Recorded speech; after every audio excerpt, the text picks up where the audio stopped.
네, 주안의 만화 1월 28일 목요일 묵상을 함께 나누도록 하겠습니다. 오늘 말씀은 누가복음 9장 28절에서 36절 말씀으로요. 그의 말을 들으라 라고 하는 제목으로 함께 묵상을 나누도록 하겠습니다. 교회 근처 발전기가 터져서 한 이틀 전기가 들어오지 않고 있습니다. 건물 전체가 정전이 되다 보니까 당연하게 여겼던 아주 사소한 것들까지 사용하지 못하는 불편함이 있더라고요. 휴대폰 충전부터 해서 이제 가스레인지 가스 버너죠. 저것도 작동이 안 되고, 그리고 난로도 켜지지 않고 뭐 그렇습니다. 당연하게 여겼던 것이 사라질 때야 그 귀함을 알게 되는 게 우리의 모습인 것 같습니다. 하나님께서 우리들에게 주신 일반 은총들이 있죠. 너무나도 당연하게 내가 누릴 권리라고 생각하면서 우리가 살고 있는데요. 오늘도 참 이것들 하나님께서 우리에게 주심에 감사하면서 그 감사의 마음과 함께 내 마음을 하나님께 온전히 드리는 그런 오늘 하루가 되시기 원합니다.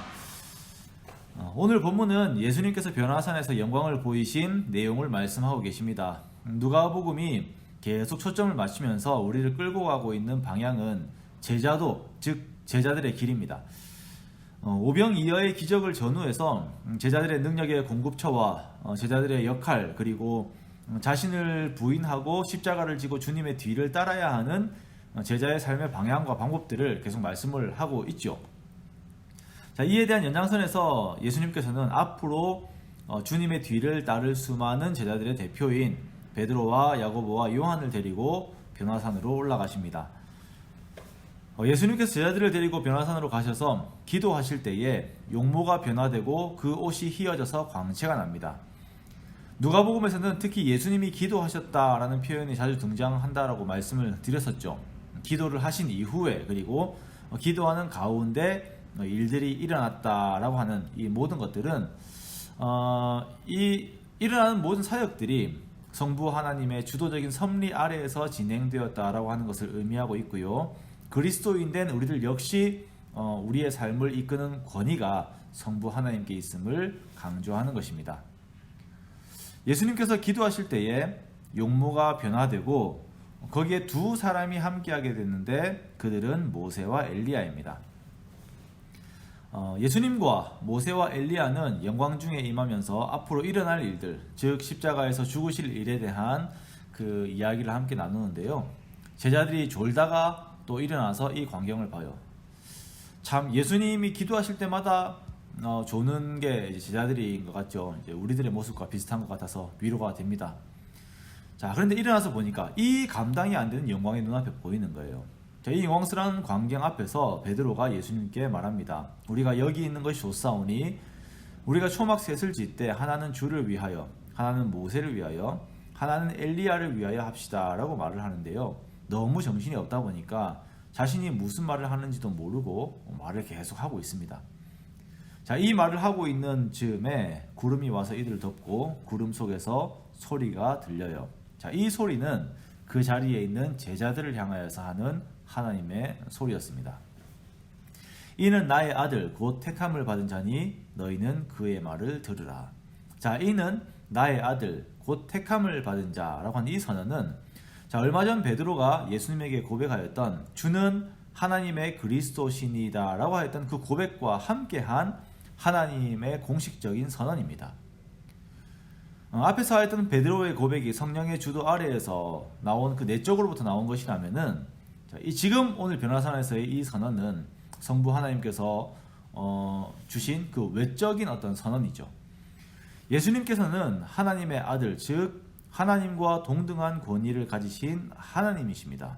그러므로 제자들은 예수님의 말씀에 그 길에 하나님의 권위를 인정함 가운데에서 예수님의 말씀을 듣는 것이에요. 이것이 어떤 랍비의 뒤를 따르는 것, 아니 어떤 현자의 뒤를 따르는 것이 아니라 내가 하나님의 뒤를 따른다라고 하는 것이 제자들의 마음 가운데 확실하게 인정이 되는 것입니다. 신명기 18장 15절에서 모세를 통하여서 예수님에 대해 예언을 하셨는데요. 예언하시기를 하나님이 너를 위하여 내 형제 중에서 나 같은 선지자 하나를 일으킬 것이니 그의 말을 들으라 라고 말씀하셨죠.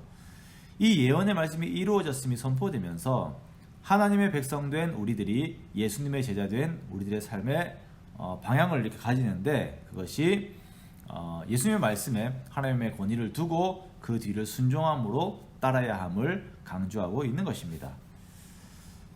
자, 모세와 엘리야는 동일하게 후계자를 남겼어요. 여호수아와 엘리사죠. 이 후계자들은 하나님의 사역들을 계속 이어나갔습니다. 변화산에 있는 제자들도 마찬가지예요. 이들도 역시 하나님 되시는 예수님의 사역을 이어나가야 합니다. 그러므로 듣고 순종하고 주의 뜻을 이루는 그 삶이 그들에게 이루어져야 합니다. 변화산에서 일어난 그 예수님의 영광된 변화는 제자의 길의 끝이 어떤 것인지 우리에게 미리 보여주십니다. 베드로는 그의 서신에서 자신이 이 영광을 친히 보았다라고 말씀을 하였고요. 그리고 예수님께서는 두세 사람의 증인을 요구하는 율법의 요구에 따라서 자신이 하신 이적의 현장에 세 명의 제자들을 항상 데리고 다니시면서 하신 일들과 미리 보이신 영광들을 증거하셨습니다. 자, 이 영광을 따라서 우리들 역시 오늘도 우리 자신을 부인하고 십자가를 지고 주님의 뒤를 따르기 원합니다. 우리가 따르는 예수님이 일반적인 세상의 스승들이 아닌 이 모든 세상을 지으셔서 주재권을 주장하시는 창조주 되신 하나님이심을 다시금 되새기면서 주님의 권위를 존중하는 우리가 되기 원합니다. 그리고 변화산의 영광이 나의 영광이 됨을 항상 바라보면서 오늘도 수많은 가치들 앞에서 주님의 가치를 더욱 인정하는 우리가 되기 원합니다. 우리에게 주어진 오늘 하루도 주님의 제자답게, 그리고 하나님의 제자들답게 하나님의 마음으로 가득하여 주의 뜻을 이루는 저와 여러분의 귀한 삶이 되시기를 주님의 이름으로 축원합니다.